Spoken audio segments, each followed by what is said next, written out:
Okay, I'll just do it on the computer. So last week we had our butts kicked. Jim, I don't think you were able to join us. Keith, I don't think you were with us, but we studied the passage on loving your enemies.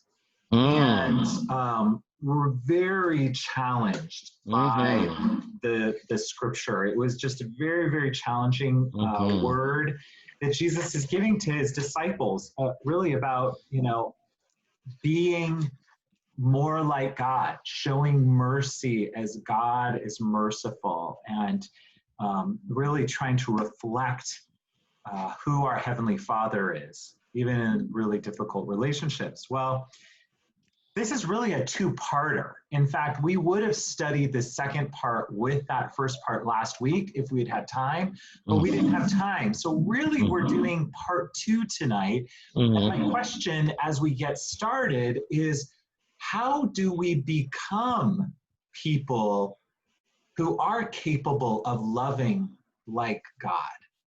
How do we actually become people that can love our enemies like Jesus is instructing us to do? Does anybody have any thoughts on that as we get started? Because that's going to kind of prime us, and then that's the direction that we're going to go as we study the scripture. But what are your thoughts even before looking at the word? How do we become people capable of loving like God loves? I think it has to be a conscious effort, first of all, that it's not something that's going to happen by accident.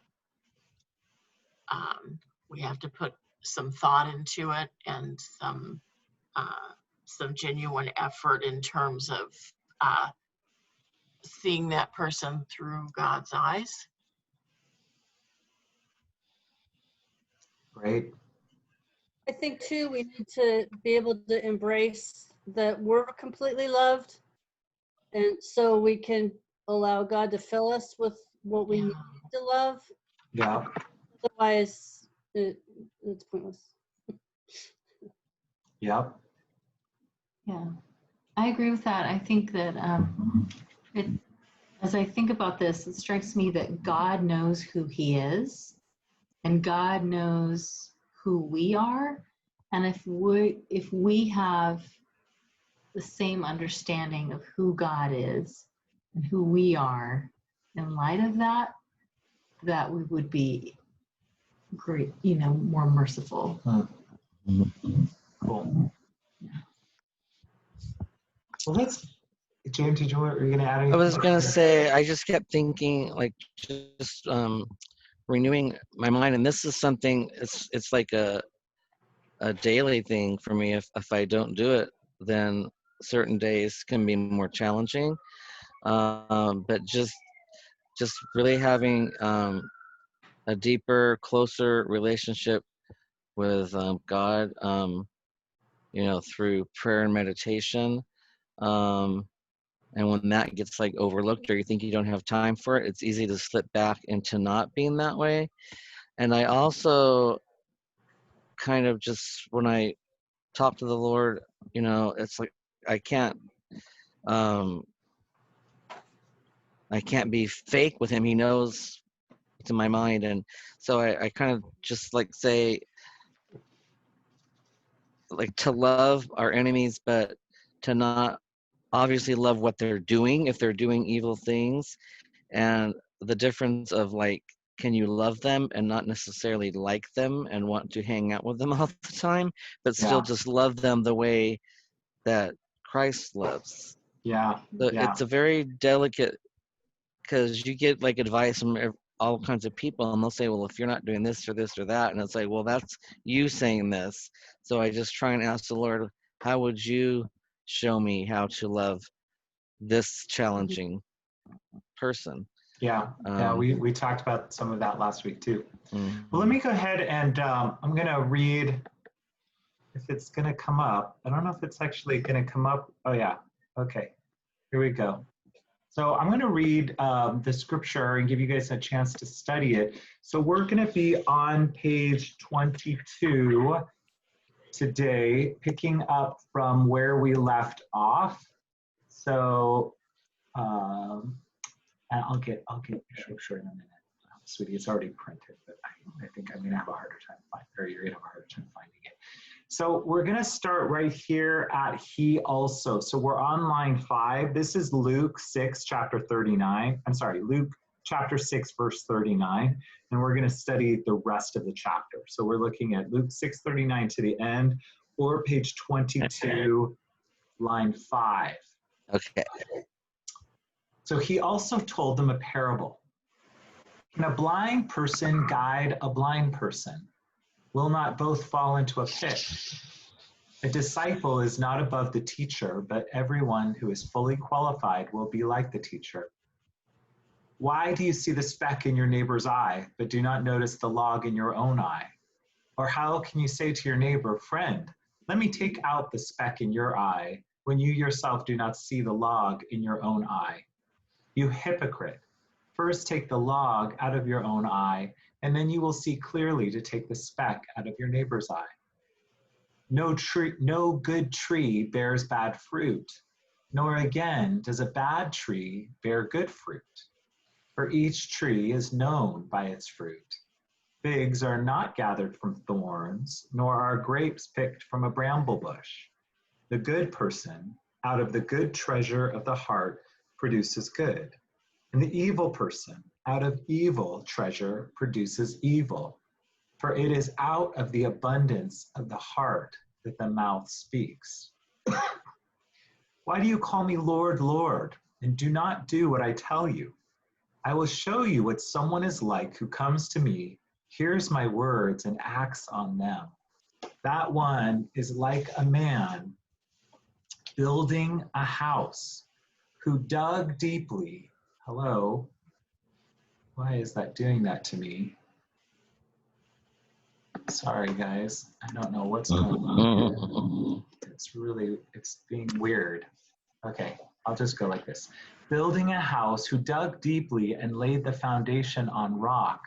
When a flood rose, the river burst against that house but could not shake it because it had been well built. But the one who hears and does not act is like a man who built a house on the ground without a foundation. When the river burst against it, immediately it fell, and great was the ruin of that house. So Jesus tells a series of 3 parables here that we're going to look at. So I'd like you to take the next 3 minutes and look at each one of them, make observations, but then also try to think about what is the connection between these parables and as Jesus is responding to this challenge.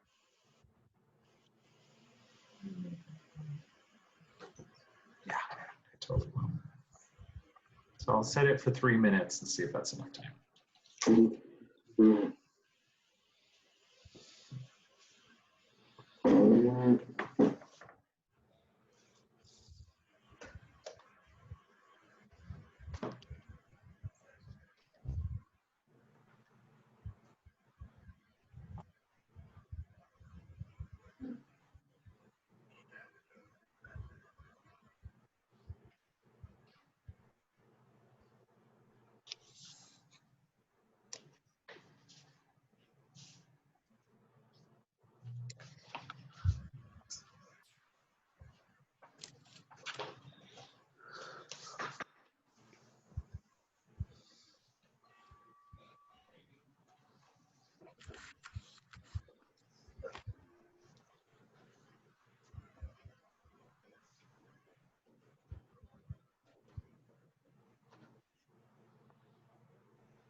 That was 3 minutes. Would anybody like more time?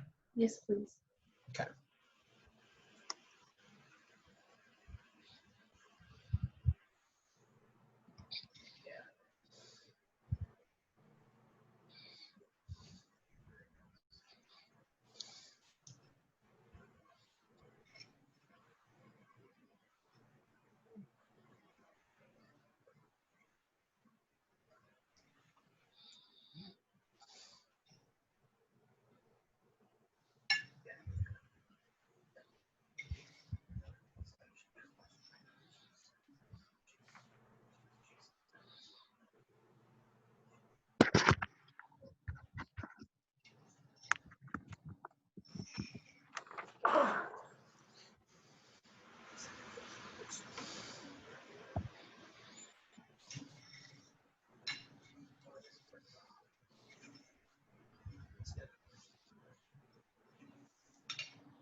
Bless you.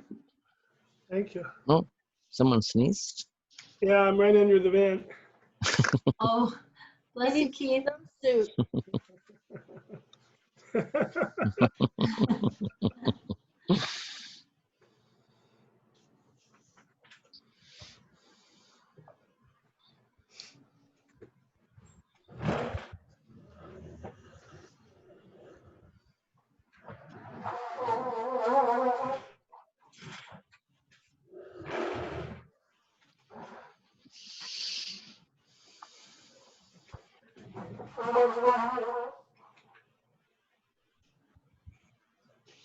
All right, so while some of us are still kind of finishing up making observations, what I'd like to do is I'd like to kind of try to observe section by section. So if we could tackle this first, it's actually like almost 4 parables, but let's tackle this first section about the blind person and the speck. What did you guys observe in these lines? So going down to about line 13. Let's make some observations just on this section.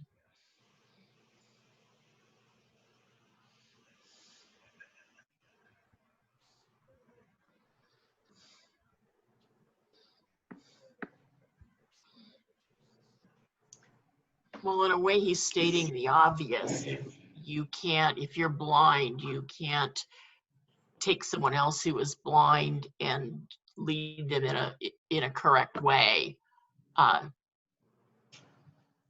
I was thinking in terms of like a guide dog or something like that. You can't. I have a friend who recently rescued a dog who's been blind from birth. And the dog actually had his own companion dog who kind of literally was his guide dog that led him around. And they said, the rescue center said, you can't take one, you have to take them both. Or you don't take either one of them because the one dog guides the other one.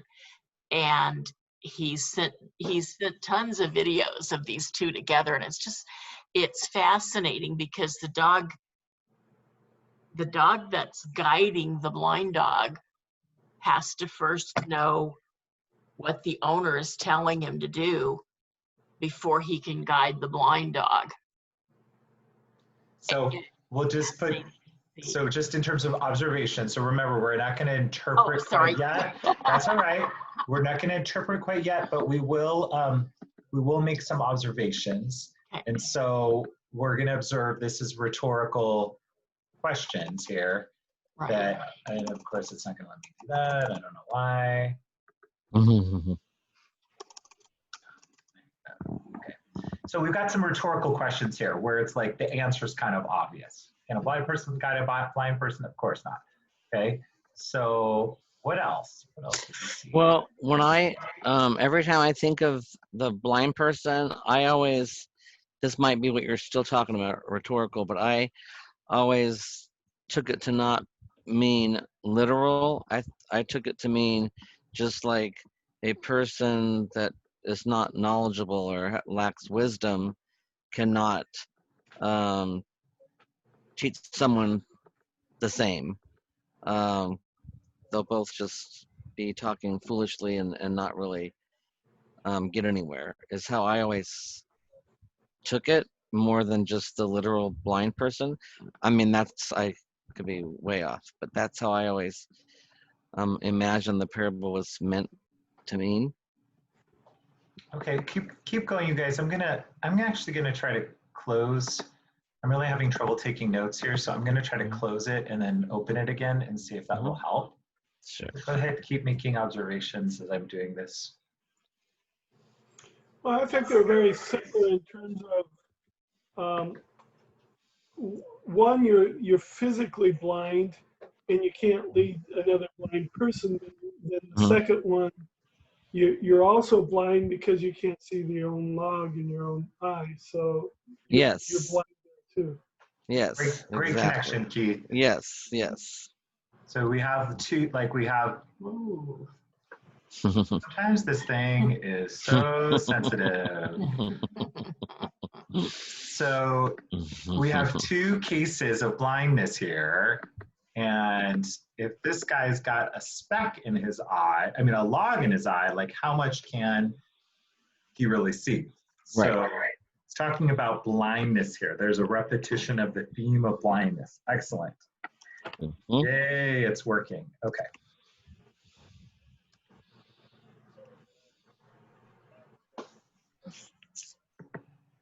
Anything else we want to observe here? That sentence, a disciple is not above the teacher, but everyone who's fully qualified will be like the teacher, just seems so unrelated to all this about the blind and what do you see in your neighbor's eye. I'm just like, I thought so too. I couldn't grasp that. Okay, so we need to ask the question then, what is the connection Right. with this statement? Great, awesome, okay. What else?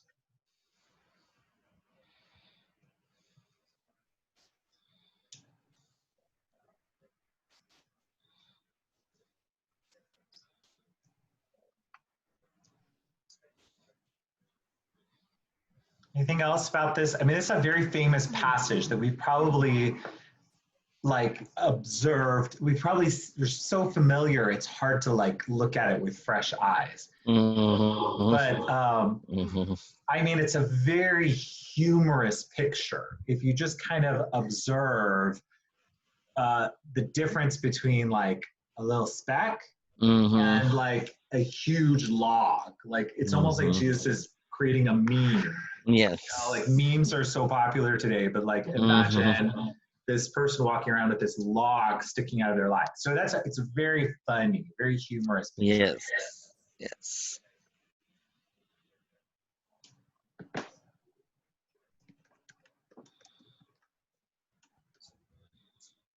think Patty and Keith's internet's a little spotty, so hopefully they'll be back. I know over the years I've I mean, in the past, I used to have a lot of tendencies to really be judgmental, and um, I don't know if it's wiser. I don't know what it is, but just the older I get, I tend to see my logs on my own way too clearly. So I kind of stop myself. Um, it's just helped me be a lot less judgmental person and try and clean up the logs in my eyes before I speak. Yeah, it is very familiar, of course, but it's a very personal one to me for self-reflection. Okay, well, if we don't have any other questions or observations on this section, should I move on to the next section? Mm-hmm. Sure. Okay, so what observations do we have about the good tree versus the bad tree? What questions do we have about this section? Let's just try to observe this section here, down to why do you call me Lord, Lord? Well, it almost seems like in both sections, he's really stating the obvious.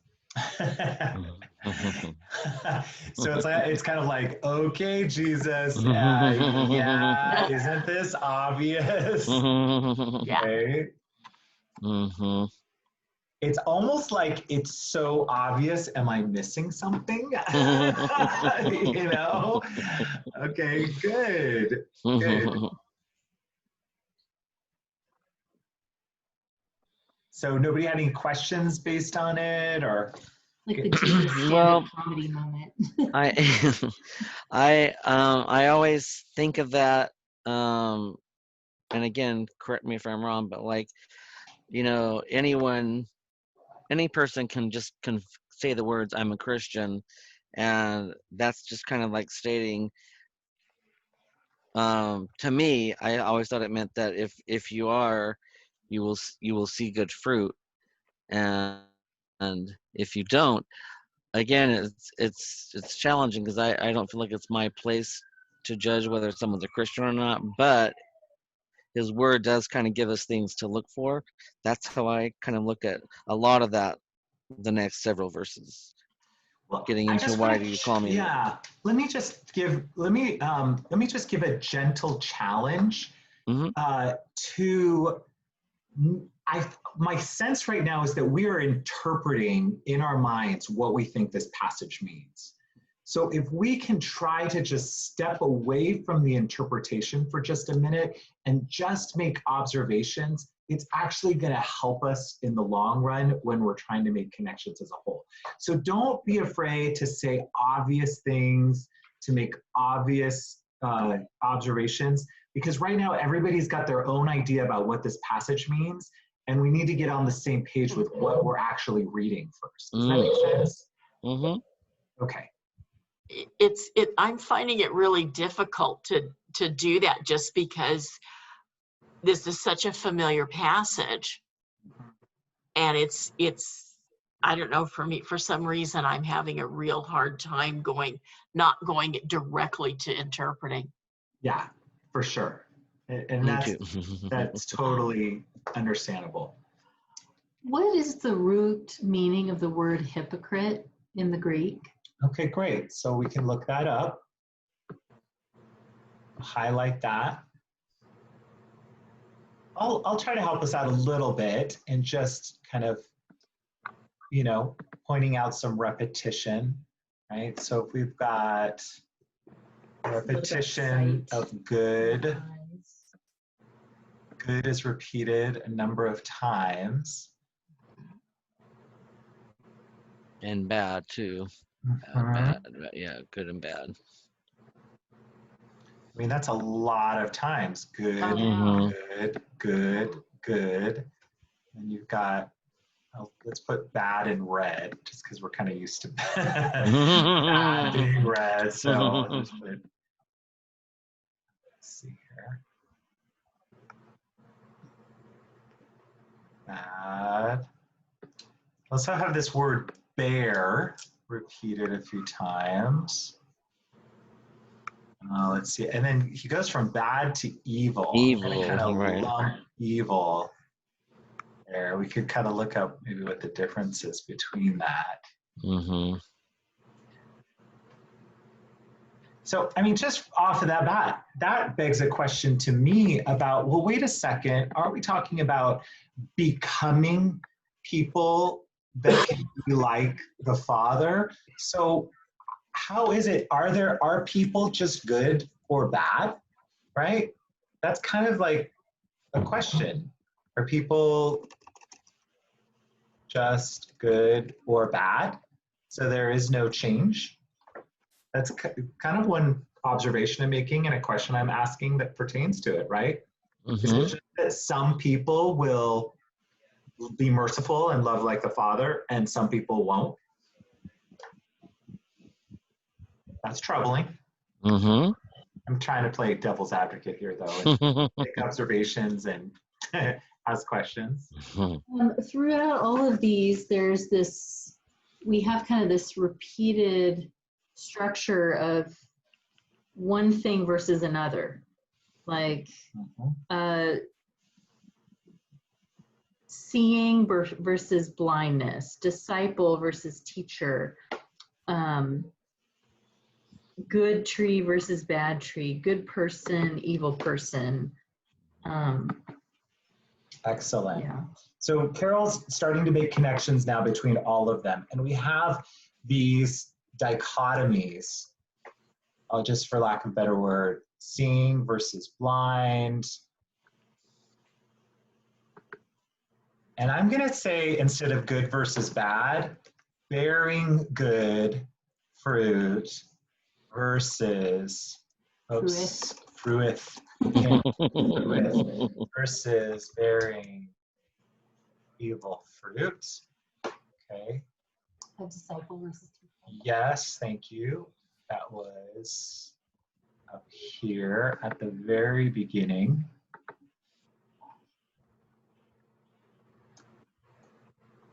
All right. In this last section, we have a comparison as well. Although in the Luke version, it doesn't say wise man versus foolish man, even though we know that that's the same story.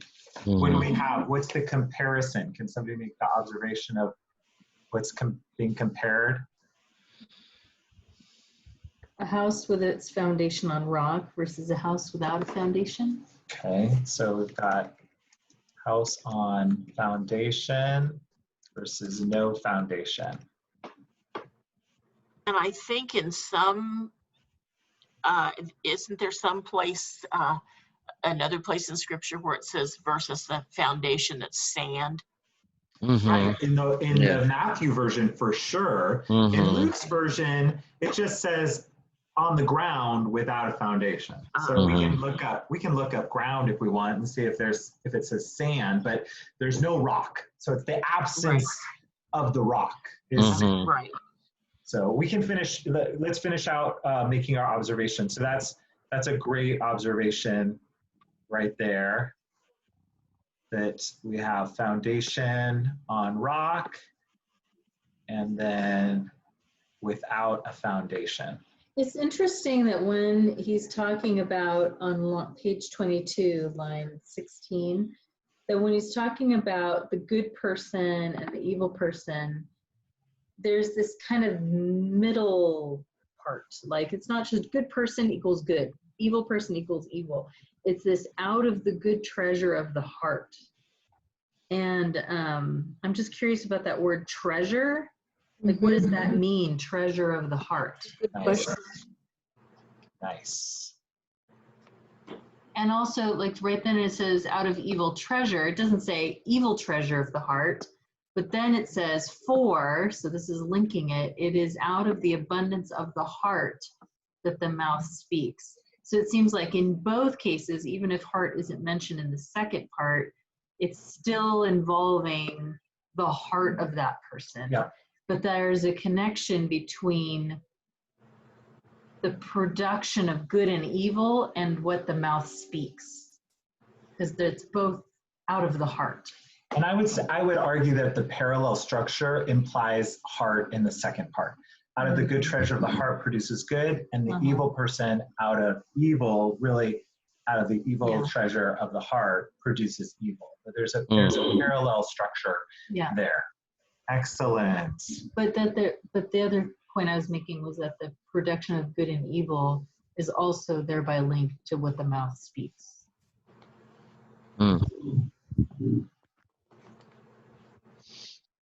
By that the four links. So I'm not making the same connection as you. So you're saying the mouth speaking is parallel to what? Well, it's because it says for. The for is the connective word. So I'm reading it as he's saying it's out of the abundance of the heart. And he was just talking about the treasure of the heart producing good and evil. And so because of that structure, I was linking what the mouth speaks to what the heart is producing in the other two. Oh, see, I see the order different. Oh, please. I see so out of the treasure produces good, out of the treasure produces evil, out of the abundance produces words. So like the mouth speaking is connected to producing either good or evil. That's what I'm saying, I thought. Oh, okay. I thought you were saying the opposite, that the mouth speaking produces the treasure or something like that. No. Okay. Okay, cool. We're on the same page. Got it. Yeah, it must have been nice. It's been a day. All right. Excellent. So let's add that on here. Anything else we want to say about the last story? Anything else that you noticed there before we make the connections? Well, he sure makes a lot about acting, not just hearing the word, but acting on it. Excellent. Excellent, Patty. It's just striking to me how Jesus is using using terms that every single person in his audience can get. Like, they all have eyes, they all have ears, they all have hearts, or I could say we all have mouths. And yeah, there's just a lot about the body. Hearing, seeing, acting. It's a very visceral kind of thing. I don't know.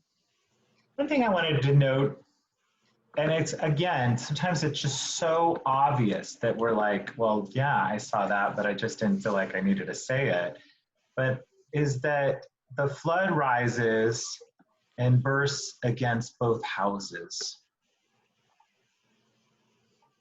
That just, to me, it's like the flood arose, the river burst against that house, and the river burst against the other house. There's a different result, but the same circumstances. That's just as important observation, I think, to make. I have a question. Yeah. Where it says, that's probably line 18 on page 22. Why do you call me Lord, Lord, and do not do what I tell you? Okay.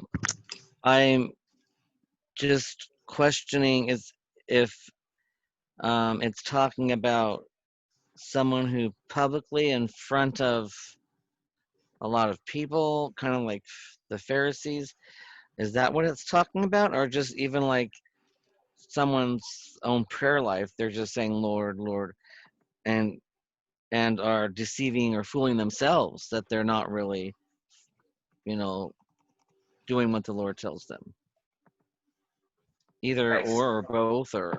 So who is this talking about? Yes.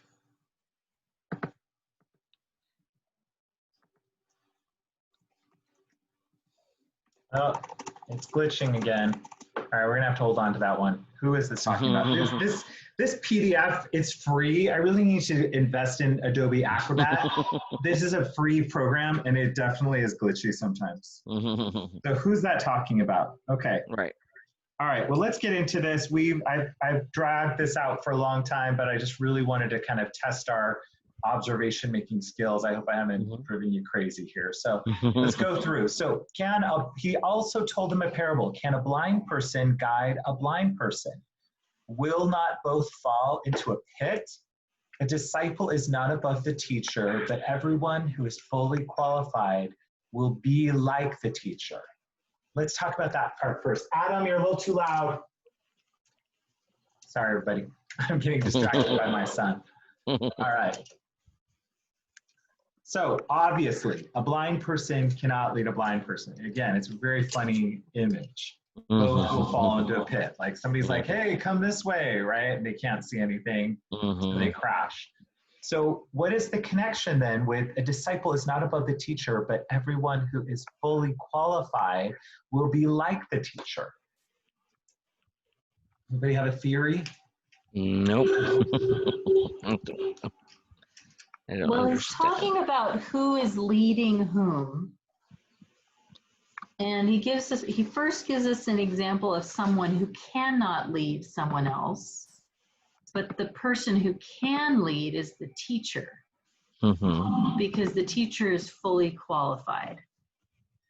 But when the disciple is also fully qualified, then the disciple can also lead. So who's important in this? Who's not necessarily blind? Who's The teacher. the teacher? The right? teacher. We've got like this teacher who's in contrast to the blind person. But then it says, everyone who is fully qualified will be like the teacher. So this word here is actually pretty critical, this idea of being fully qualified. Let me just highlight that for you guys. That actually means adjusted to perfection. So to complete, to be completed, to be perfected, but it really has to do with like making adjustments to something so that it is completed or perfected. It's really about transformation. That word fully qualified is about becoming.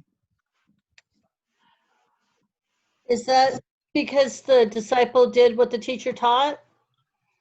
Well, what do disciples normally do? Do what the teacher taught? Right? The teacher gives them instructions, the disciple follows them, and that's being guided. That's another way of being guided, or being guided in the way. So this idea of discipling was much more common back then, and it's what Jesus has just done with this group. He's their rabbi. They're now being discipled in his ways. And a part of that also is, I think, at least in psychological terms, we frequently talk about we become like the people we hang around with. And so the more we're with the teacher, the more our personality is going to shift and adjust and transform to be similar to his personality or her personality. Excellent. So beyond Jesus just saying that a blind person can't lead a blind person, what is he inferring then from these first two statements before he starts telling these parables? Or implying, sorry, what is he implying? Make sure that you know that your teacher is not blind. You know, who you're taking your instruction from is not a blind person. Yeah, well, yes, like you don't be guided by a blind person. And beyond that, be guided by The teacher. the teacher. So it's necessary that because we start out blind in a way, it's necessary to be discipled. It's necessary to follow someone in order to not be led astray. So it's keep going, Alana. I'm sorry, I was just going to say, to go back to a little bit to what Jim said about making sure your teacher isn't blind.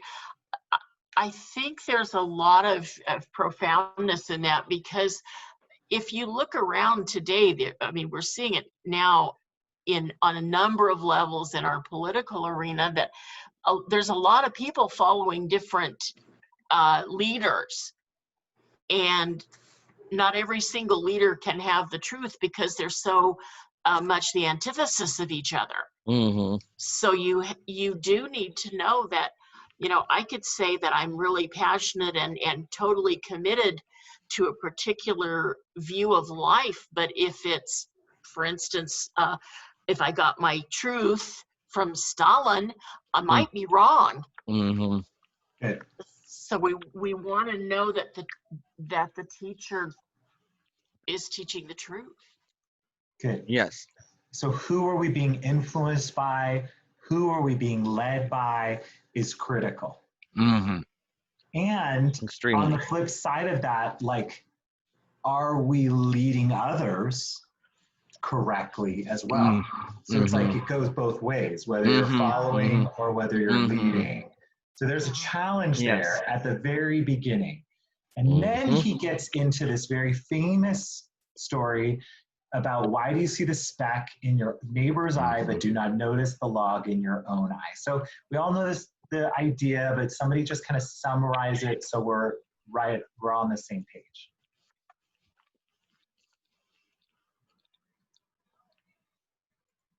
Anybody? Well, I always think about this in a counseling framework, because often when couples come for counseling, what they're really there for initially is, I need you to get her to see my point and see why I'm right, or I need you to get him to come around to my way of thinking. And one of the first questions I ask them in our first session is, what are you doing to contribute to the problem, and where do you need to change? And so I always think about this passage in that, because we all need to be looking at, what am I doing wrong here? What do I need to change in me? Mm-hmm. So look at your own stuff first. Yep. Right. Okay. But how do you do that? How do you do that, you know, when you've got a log in your eye? This word for log, by the way, it's like, you guys probably have heard this, but it's like a beam used to build houses. So it's this extremely large thing that you're walking around with, right? And when you walk around with that, what are you going to do? And you like turn your head and you look at somebody and you're like, you're going to hit people with it all over, right? And how can you even get close enough to see a speck, which is a little bit of straw in the Greek, right? It's like a tiny bit of straw. How can you even get close to see somebody's little speck when you got this huge eye, you know, log in your eye? So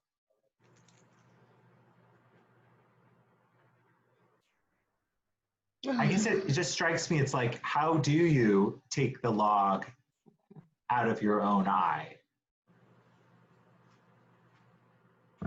I think you have to ask the Lord to help remove it. That, you know, we can't do it on our own, but yeah, we ask the Lord to show us. Sometimes I ask the Lord to show me areas that I might just be blind or ignorant and not see, and he will reveal things to me sometimes, and then I just ask him, please help me to remove this from my life. It's just through prayer, communicating with God. So could that be along the lines of listening to the teacher? I think some of that's probably there too. Yeah, that's kind of where I was going too. Like, Jim, 100% agree with you. I just think also in this case, we're specifically talking about being a disciple and being someone who learns. So you just think about, like, are you in a position where you're willing to hear that about yourself? Right. So you're talking about a teachable spirit. Yes. Yeah, and not get your feelings hurt. move into a position of pointing out Yes. to other people. Well, Yes. if you're blind with this log in your eye, you're not going Right. to be able to do that very well. Right. You need someone who doesn't have a log in their eye Yes. to be able to say, hey, you've got a log in your eye. Yes. Right. So, Right. and for us to be responsive and teach. So Mm-hmm. good. So this Yeah. idea of being teachable, about being willing to listen when someone is instructing you, not just being someone who's like, oh yeah, you've got a problem, you've got a problem, you've got a problem, right? It's like, okay, wait a second. Do I have a problem? Yeah, Mm-hmm. great. Okay, so just want to make sure we're all on the same page. Any questions Mhm. before we move? No, not now. This is all going to piece together as we keep going, right? So we've got this disciple, Mhm. teacher, being led clearly. Okay, make sure that you're letting your log get taken out. And then it says, Mhm. no good tree bears bad fruit, nor again does a bad tree bear good fruit, for each tree is known by its own fruit. Figs are not gathered from thorns, nor are grapes picked from a bramble bush. We're all good. We got it. We Mhm. understand. Okay. Mhm. The good person out of the good treasure of the heart produces good, and the evil person out of the evil treasure produces evil. For it is out of the abundance of the heart that the mouth speaks. I'm just going to, for sake of time, help you guys out with an important distinction. You guys, again, have probably heard this in other places, but the word heart at this time, when we're talking about what heart was back in this context, it's not like the seat of emotion or like the organ that pumps the blood. This is always referring to the place where we make decisions. So the heart is the effective center of our being. It's how we make decisions. You might even say our moral compass. Okay. So that's an important thing now to understand. So what is Jesus actually saying here in terms of what produces good, what produces evil, what produces what the mouth speaks? Did you find out what the word treasure means? Sure, I can look that up. I've got it open. Let's just, let me just read it to you so I don't have to go back and forth, if that's okay. Well, if the people are like the bushes or the thorns, then whatever you pick, like whatever you see is the type of bush or thorns it is. Figs can only come from fig trees and grapes can only come from grapevines. So he's talking about kind of a visual representation of what type of tree it is. So it seems like there's a connection with what you see coming out of a good man versus what you see coming out of a bad man or evil man. Yeah, well, I think it's, I think I'm saying the same thing as you possibly, but it's like, how do you recognize, like, you recognize it by its fruit. Mm-hmm. So it's like what's coming out of it, and you're like, oh, that's what's inside, or that's what kind of tree it is. So you recognize it by what it produces. And treasure means a storehouse for precious things, or it's like a place where you put a deposit, something precious. So think about it as being, something's deposited into. Would it be correct then to also say that we're talking about a process here of growth? Because kind of what we were talking a little bit about, knowing whether somebody's a Christian or not, and that is definitely above my pay grade right now. But at the same time, we often see that this celebrity became a Christian. Like we're hearing a lot about Kanye West became a Christian. I hope that's true. But I also hope that right this very minute, some poor church doesn't come in and give him a really high position in that church because he's a very visible person and is now professing Christ, because he doesn't have enough time or growth to be a mature Christian. Mm-hmm. And I'm just, and I'm thinking, okay, in terms of fruit, we don't start picking the fruit the minute it shows up on the tree. It's gotta ripen and be at the right place first. So along the same lines as that, Alana, let me ask the question, what needs to happen in order to produce good fruit? It's gotta have the right soil, it's gotta have the right fertilizer, it's gotta be watered. A lot of different things like that have to happen. It has to be nurtured. Excellent. So those are the things that are deposited into actual trees. I love those connections. What about this word heart that we were just talking about, or the treasure of the heart? What needs to happen for that? I think that's exactly, that treasure, what's developed as a result of what is built into that heart by the teacher. Yeah, I mean, this is where Jesus is saying this needs to change. Like, in order to produce good, there has to be a heart change. There has to be a, good treasure, good deposited into that treasure, that place where we make decisions. If good is going to come out, good has to be deposited there. So I also see process. I don't necessarily see like static people are just this way or that, especially because in the context, we're talking about discipling. We're talking about becoming like the teacher. And so in order to produce good, you have to have that investment, right? And that I would say even like heart transformation. And that's consistent with scripture too. When you think about the Old Testament, you think about Jeremiah, I will take this stony heart and I will make it a heart of flesh.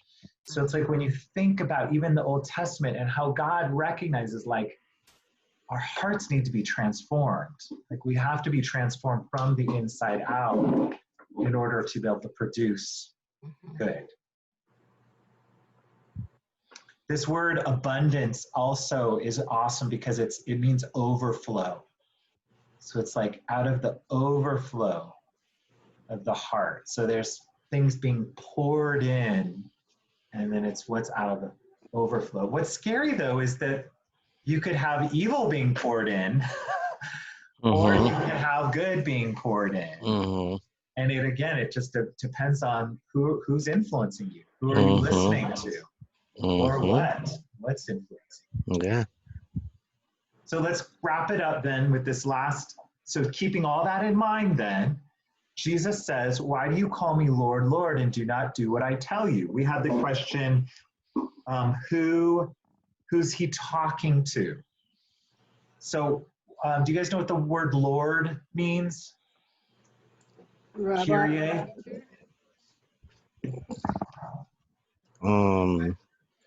Master? Yes, it is master. It implies ownership. So like you are the one that's in charge, and in a sense like I'm yours, right? So it's the Lord, like master slave, your own bond servant. We don't like those terms these days, but it's very important, right? So who's he talking to then in this passage, in this section? His disciples. To the people that have said, I'm going to follow you. You're my rabbi. You're the one. You're my master. I'm yours. So, Jim, you had a question. You were trying to kind of bring it forward to today. And I don't know. Again, like I like Alana's statement. That's above my pay grade. I don't want to be like judging like who's a Christian, who's not a Christian. This is specifically talking to those people that looked to Jesus and say, "You're my master. You're my Lord.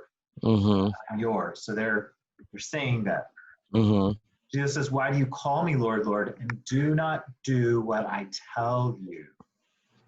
And that's Or his own disciples. Wow, yeah. are you doing what I'm instructing you to do is the question. I will show you what someone is like who comes to me, hears my words, and acts on them. That one is like a man building a house who dug deeply and laid the foundation on rock. Again, very familiar passage to us, but what is building on rock like? Has anybody done any kind of construction? Like, what does it take to build on rock?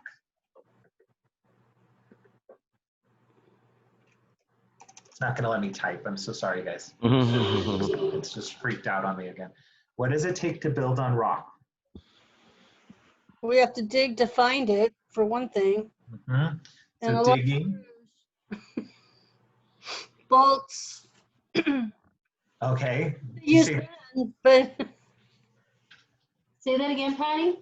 I don't know what they used then, but yet you need bolts and things to dig into the rock to attach the building to the rock. So that's not very easy, is it? No, it's definitely not easy. So Process, just like what Alana was saying. Hard work. So it takes time, hard work, perseverance. Those are critical. This is not like an overnight, oh, I'm going to build this house on this rock. And it's no, building, when you dig deeply. I love how Luke includes that, who dug deeply and laid the foundation on rock. So it's hard. It's not a quick, easy thing. But when you come to me, hear my words and act on them. So that implies that acting on Jesus' words is not an easy thing. And it's not something that we can just do like, oh, overnight, I'm going to do it. We have to dig deep. We have to work hard. We have to persevere. And as we do that, we build our foundation on rock. Then when the flood rises, the river bursts against the house. It could not shake it because it had been well built. And then that's contrasted to the one who hears and does not act. So the difference is not acting, and it's like a man who built a house on the ground without a foundation. He just hears the words, doesn't act on them. There's no foundation built. And when the river burst against it, it immediately fell, and great was the ruin of that house. So how is this connected then to what we've been talking about? Well, I can't help but go back to last week's thing because it's all one conversation and say, so he's saying, love your enemies, do good to those who hate you, bless those who curse you, pray for those who abuse you. And that's not easy. So, but that's how he wants us to behave. And so, it all goes together. It ties in with the rest. Because just not judging other people in terms of the log in our eye, that's there too, but it's also all the other stuff he's said. So it's not easy to follow what Jesus teaches. You guys agree? Well, for some reason, I just pick up, which I don't in the other parables. In this one, I just pick up a difference of one just sounds like, again, this is just me, but one just sounds like a lazy person because it says one who hears. So it's not like, oh, he wasn't paying attention. He did hear it and doesn't act. That just sounds like just lazy. He did not want to work hard and persevere, and then he suffered the consequences of his laziness. So I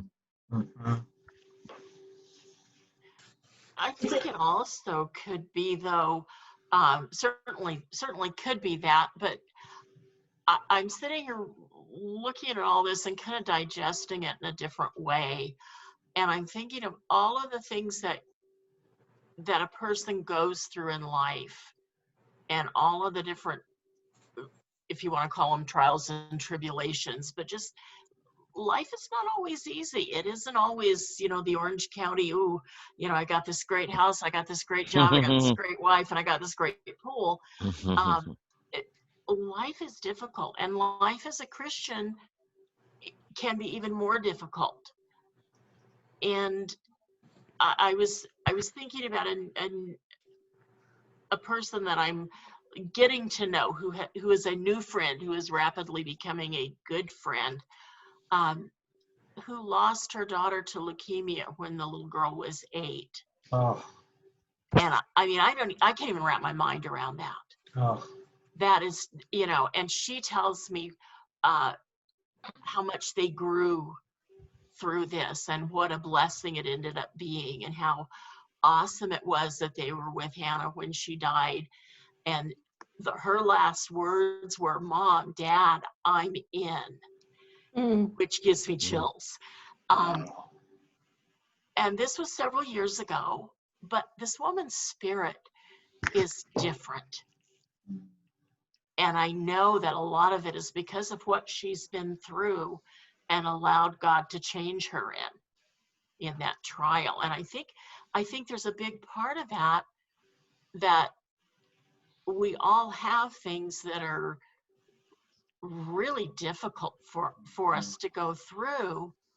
And when we do that and allow God to use that to make us, to mold us into what He wants us to be, that's where that transformative action happens that you were talking about earlier. The treasure. Yeah. So how do we build on the foundation that's rock? We act on what we learn. Mm-hmm. Yeah. Persevere. I love how he says, come to me, hear my words, act on them. Like those are important too. Like coming to Jesus first and hearing his words are important, and then the acting on them. So just to kind of sum up here, we've got these statements, about transformation, like becoming fully qualified. And then how? Well, there's this, discussion of humility and obedience, right? You need to be humble and you need to be obedient. And then from there, you allow, God to pour in, to make the good deposits into your heart, to bring about that heart transformation. And how does that happen? It's by not only hearing the word, but then acting on the word. In some ways, it's like we tend to think linearly, like this, then this, then this. But in some ways, this is almost cyclical. It's almost like one feeds into the other, which feeds into the other. It's like, how do we become people who are loving? Well, we love. It's like we almost have to sort of start the act of obedience, and then as we do it, God is bringing transformation that then allows us to do it some more, which then allows us to be transformed more. Do you guys see that? It's this really interesting cycle. Sorry. And it involves a huge element of trust as well, because I'm thinking about, the really common example of, the kid who's at the edge of the pool and his dad is saying, "Come on, jump. I've got you." And a lot of times we have to let go of maybe even what our natural faculties are telling us and trust and jump, because we know that our Father is there to catch us. Yeah. I just think we downplay obedience, I think, in our culture today so much. Like obedience is like almost like this negative thing, Mm-hmm. like you're losing a part of yourself if you just Mm-hmm. blindly obey, or Yeah. which, I think Jesus is kind of making a point there, like, don't blindly obey. Like, Right. don't, Right. be careful who you're listening to and who you're obeying. Mm-hmm. And at the same time, like, if we see that, the tree is bearing good fruit, like Jesus, Mm-hmm. we want to listen to that because we want to become like that. And so there really is this power to just, okay, Lord, help me be obedient, help me take the first step, and then he gives us more, and we build that foundation, and the foundation becomes more and more solid, the more we do it.